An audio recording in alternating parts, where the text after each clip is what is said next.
অনেকে অভিযোগ করে আল্লাহ আমার এটা দেয় নাই, ওইটা দেয় নাই, আমি এটা পাই নাই, ওইটা পাই নাই। ও পায়, আমি পাই না কেন? ওর চাকরি হয়, আমার হয় না কেন? ওর ব্যবসায় লাভ, আমার লস কেন?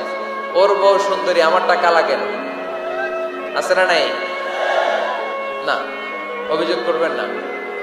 আপনি যে অবস্থানে থেকে অখুশি, আপনি যেই অবস্থানে থেকে আল্লাহর কাছে অভিযোগ করতেছেন, আপনার এই অবস্থানে আসার জন্য অনেকে আল্লাহর কাছে দোয়া করতেছে, ঠিক কিনা? কিন্তু আপনি এই অবস্থানে খুশি না।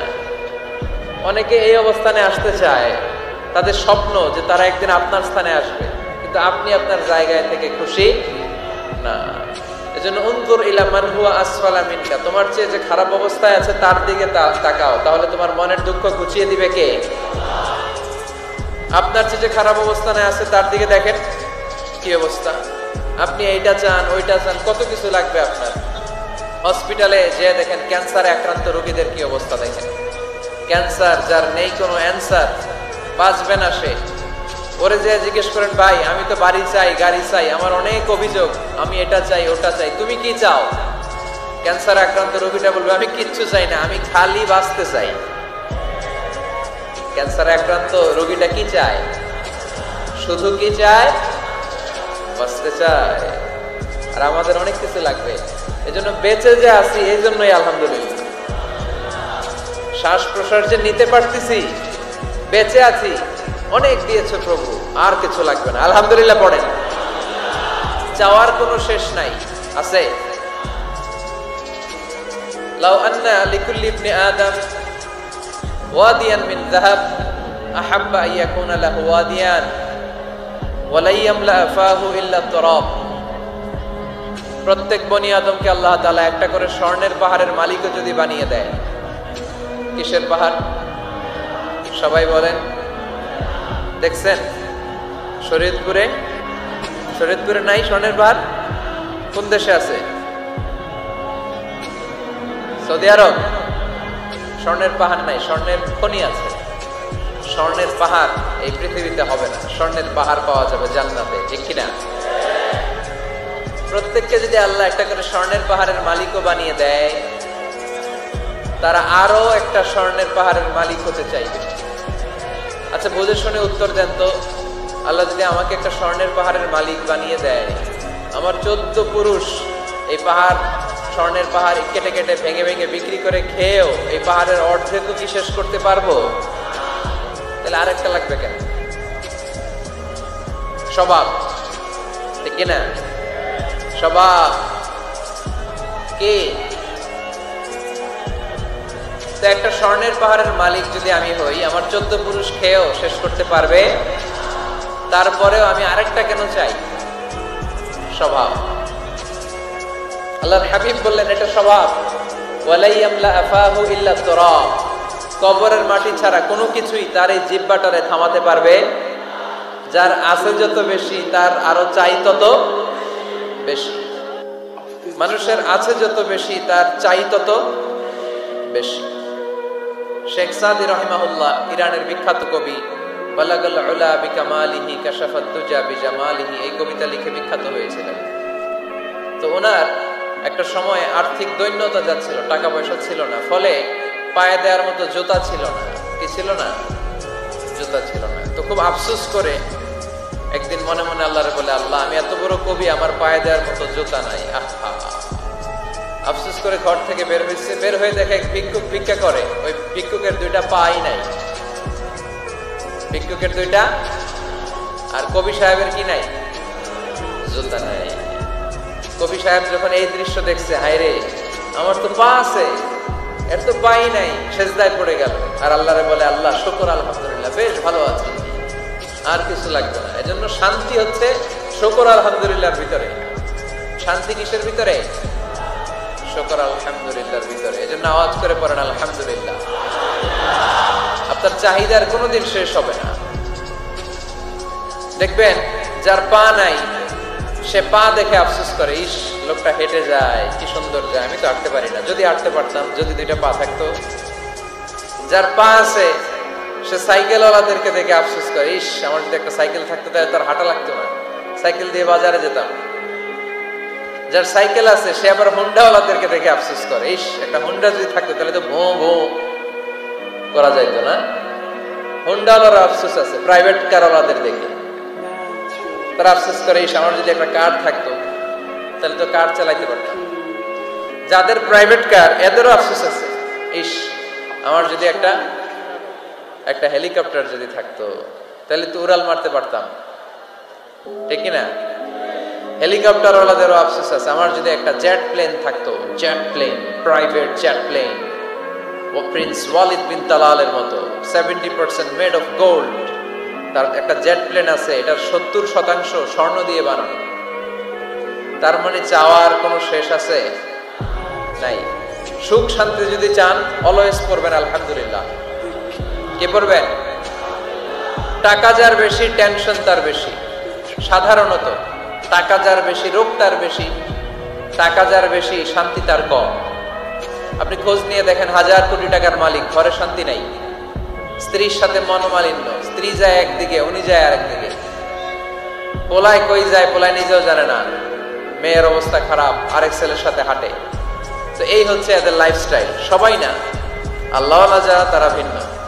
রাতে এদের ঘুম হয় না, অনেকগুলো ঘুমের ট্যাবলেট খেয়ে ঘুমাতে হয়, ঘুম আসে না, ঘুম আসে না।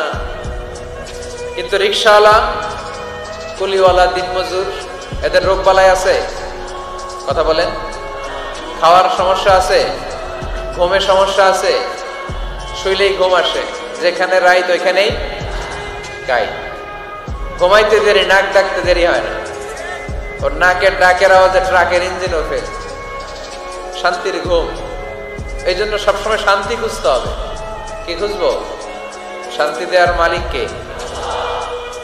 আল্লাহ তুমি এই দেশটাকে শান্তিময় করো, শরীয়তপুরটাকে তুমি শান্তিময় করো, আজকের মাহফিলটারে কবুল করো। শামসুল হক শিকদার জামি মসজিদ কমিটির উদ্যোগে 10ম বার্ষিক তাফসিরুল কোরআনের মাহফিল, স্থান জাজিরা, কেন্দ্রীয় ঈদগাহ ময়দান। এটা জাজিরার নাম অনেক শুনেছি আমি, আসা হয়নি, এই প্রথম আসলাম আলহামদুলিল্লাহ। 3 দিন ব্যাপী তাফসিরুল কোরআনের প্রোগ্রামের আজ 3য় রজনী।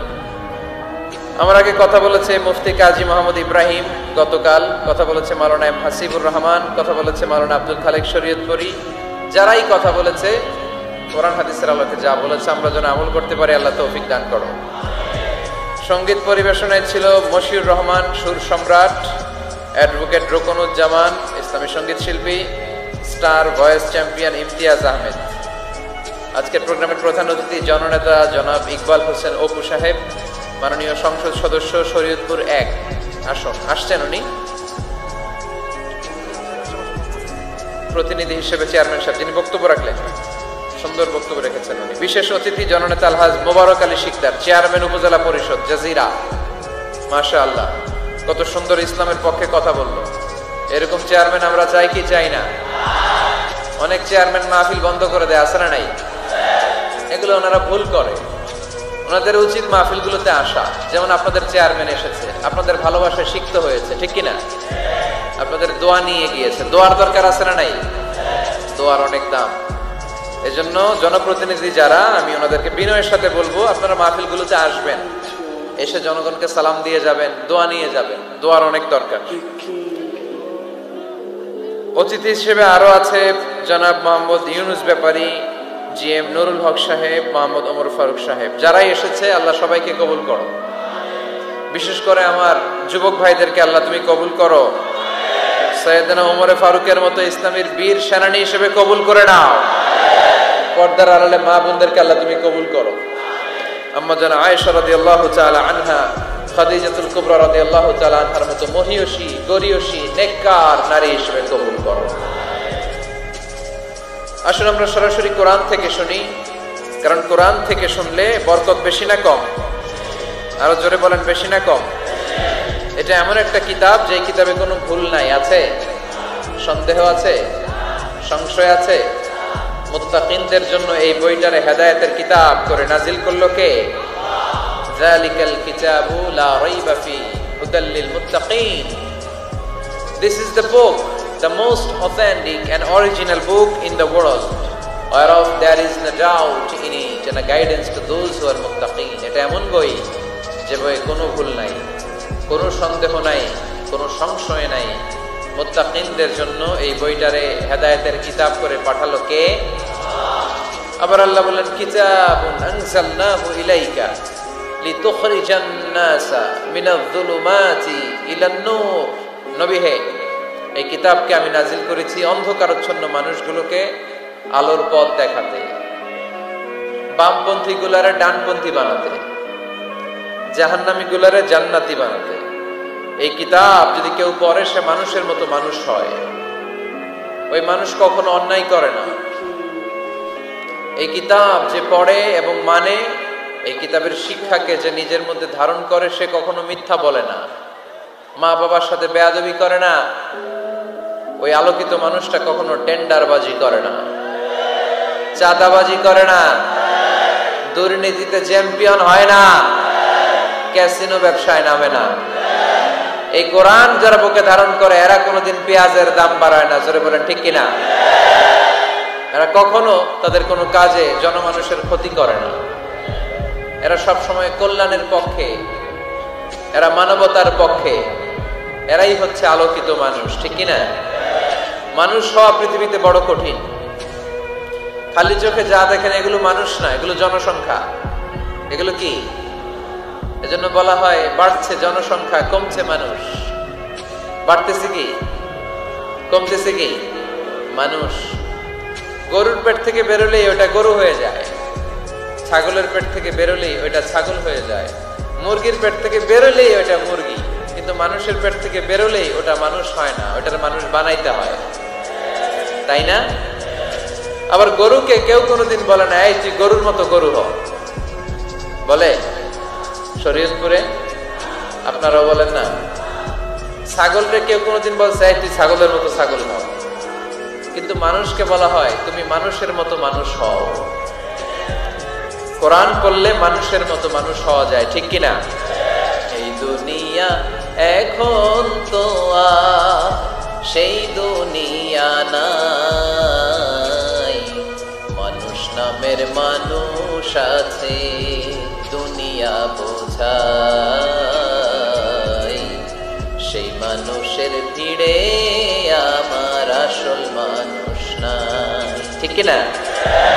আসল মানুষের বড় অভাব। মানুষের মতো মানুষ খুঁজে পাওয়া দুষ্কর। এই কোরআন এসেছে আমাদেরকে মানুষের মতো মানুষ বানাতে। এজন্য এই কোরআন থেকে শুনলে লাভ না লস? কোরআনের সাথে আমাদের সম্পর্ক বাড়াতে হবে। প্রতিদিন কোরআন তেলাওয়াত করতে হবে। আপনারা করেন? হ্যাঁ, আজকে করছেন কারা কারা দেখি? মাশাআল্লাহ, মাশাআল্লাহ, হাত নামান।